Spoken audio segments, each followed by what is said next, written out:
Good morning বন্ধুরা, welcome back to my channel মন পিয়াস daily ব্লগসে তোমাদের সকলকে স্বাগত। সকাল হয়ে গিয়েছে, দিন শুরু করে দিলাম তোমাদেরকে সাথে নিয়ে। আজকে দেখো সকালবেলা ঘুম থেকে উঠেই সব কাজকর্ম করে নিয়েই রান্নাঘরে চলে এসেছি। তো এভাবেই আজকে দিনটা শুরু করে দিলাম। এখানে এখন বসিয়ে দিয়েছি সাদা আলুর তরকারি, ঝাল ঝাল করে করব। অনেকগুলো শুকনো লঙ্কা দেখতে পাচ্ছ, এইটুখানি আলুর তরকারি তো অনেকগুলো লঙ্কা। কারণটা হচ্ছে রাত থেকে সুমনের প্রচণ্ড ঠান্ডা লেগেছে, প্রচণ্ড ঠান্ডা, যেটা ওর ভীষণ সারা রাত ঘুমাতে কষ্ট হয়েছে। আর বুঝতেই তো পারছো এখন এমন ওয়েদার, এই সময়টা সব ঘরে ঘরে সর্দি কাশি জ্বর লেগেই থাকে। একেতেই বর্ষাকাল, তারপরে আমার ওই বাড়িতেও সবার হয়েছে, জানি যে কতটা কষ্ট পাচ্ছে এই জ্বর সর্দি কাশি হলে। আর সব থেকে ভয় এখন পাপাকে নিয়ে, কারণ পাপা দুদিন বাদে বাদে এত শরীর খারাপ হয় ওর, তারপরে যদি আবারও সেম জিনিস হয়। তারপরে আমার নিজেরও হলে এখন ভয়ের আছে, কারণ পাপা জানোই খুবই ছোট, আর আমি ছাড়াও কিছুই বোঝে না। এবার আমি যদি অসুস্থ হয়ে পড়ি কি হবে? তো এটা তো খারাপ লাগছে, ভাবনা চিন্তা হচ্ছে।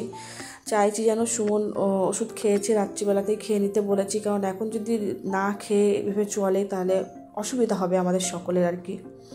তো সকালবেলা উঠে সুমন বললো একটু লুচি বানাও আর ঝাল ঝাল সাদা আলুর তরকারি, ওটাই খেয়ে যাব, টিফিনও নিয়ে যাব। তো আমি বানিয়ে নিয়েছি। আর লুচিগুলো দেখো এত সুন্দর ফুলেছে না, কি বলবো, এত ভালো লাগছে যে প্রত্যেকটা লুচি এরকম ফুলেছে।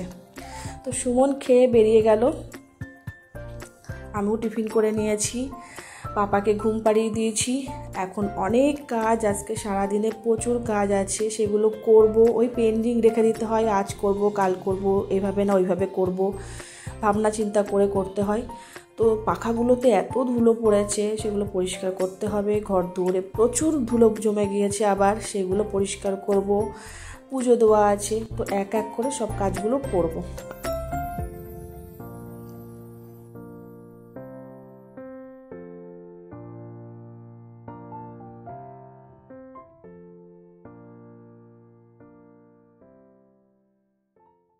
এই সবে একটু বসতে পারলাম, বাজে এখন একটা, মানে 1:45 বাজে, 1:40, ওই 1:45 বাজতে যাই।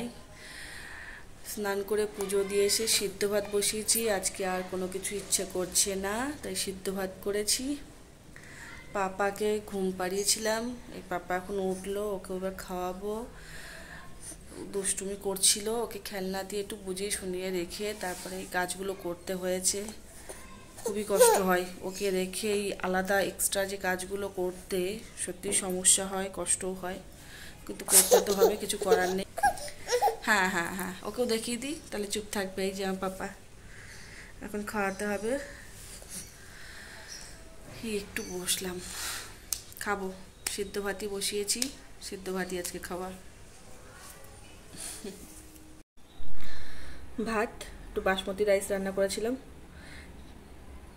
ভাত, স্যালাড নিয়েছি, এটা আমার লাগে যেহেতু, আলুর চোখা, মাছের তেল, মাছ ভাজা, এই আজকের খাওয়া। একদম সিম্পল মেনু, কিন্তু দারুণ খাওয়া। 2:30 বাজে, বসলাম, ওকে খাইয়েছি, দুষ্টুমি শুরু হয়ে গেছে, সব কিছু ফেলে টেলে একাকার করছে। এখন ও উপরের টেবিলের ওইটা ধরবো, ওই দেখো ধরে দাঁড়ালো, ওই দেখো, দেখতে পাচ্ছি।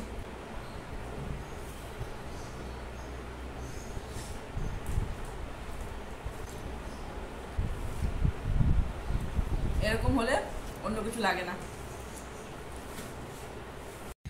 বর্ষাকালে সব থেকে কষ্টকর কাজ হচ্ছে এই কাজটা, এত কষ্ট করে জামা কাপড়গুলো শুকাতে হয়, এতবার তুলতে হয়, মেলতে হয়। যাই হোক, জামা কাপড়গুলো অনেক কষ্টে শুকিয়েছি, কিছু কিছু ভেজা আছে। ওর চোখে ঘুম নেই, ও এখন সারা ঘর দুয়ার দিয়ে ঘুরে বেড়াবে, আমি যেখানে যাচ্ছি ও সেখানে যাচ্ছে। হাসি দেখো মুখে, হাসি দেখো। চলে গেলাম, চলে গেলাম, এবার ওখানে যাচ্ছে। যেই আমি ওই ঘরে চলে যাব, আবার ওই ঘরে যাবে, সব ধরে ধরে দাঁড়াবে। বুবু, চলে গেলাম আমি।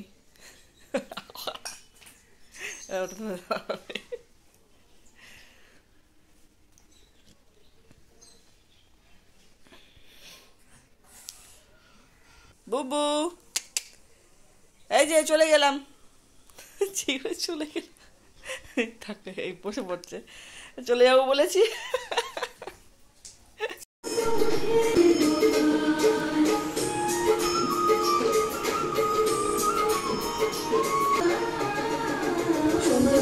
হয়েছে, পাপাকে গান চালিয়ে দিয়েছি, ও দেখছে। চাউমিন বানিয়েছি, আমারটা অনেক দিন পর একটু সবজি দিয়েছি আমার চাউমিনে, সুমনেরটা এমনি। সব রকম মশলা দিয়েছি, আজকে আর এমনি রান্না করবো না, ইচ্ছে করছে না। সুমনও বললো যে ওর খেতে ইচ্ছে করছে না এইভাবে, তো ম্যারিনেট করে সব মশলা দিয়েছি। একটু তান্দুরি মশলা দিয়েছি এক্সট্রা, আর কিছুই না। রেখে দেবো এখন, রেখে দিয়ে 1 ঘন্টা পর মাইক্রোওভেনে দিয়ে করবো। সিদ্ধটা খুব সুন্দর সিদ্ধ হয়েছে, করেছেও খুব সুন্দর। আর এখানে গ্রেভি আছে। খেতে বসলাম, পাপাকে খাওয়ানো হয়ে গেছে, আমরা খেতে বসলাম। 10টা 20 বাজে। আর ওই যে দেখালাম তোমাদেরকে মাংসটা আজকে ওইভাবে রান্না করেছি, চিকেনটা। সুমন বললো যে এমনি রান্না না করে ওইভাবে করো, একটু তান্দুরি মশলা দিয়েছি, কি বলবে জানি না, একটু গ্রেভি করেছি, মানে মশলাটা একটু বেশি দিয়েছিলাম ওই দিয়ে খাবো বলে। আর আলু সিদ্ধ, ঘি, ভাতই খাচ্ছি। পাপা ঘুমিয়ে গেছে। আমরা এখানে খাওয়া দাওয়াটা শেষ করে নিই, তোমাদের সাথে দেখা হবে অবশ্যই করে পরের ব্লগে। ততক্ষণ সবাই ভালো থাকবে, সুস্থ থাকবে। লাইক, কমেন্ট, সাবস্ক্রাইব এগুলো করতে ভুলো না, এগুলো করে পাশে থেকেও সাপোর্ট করো। দেখা হচ্ছে পরের ব্লগে। Tata, good night.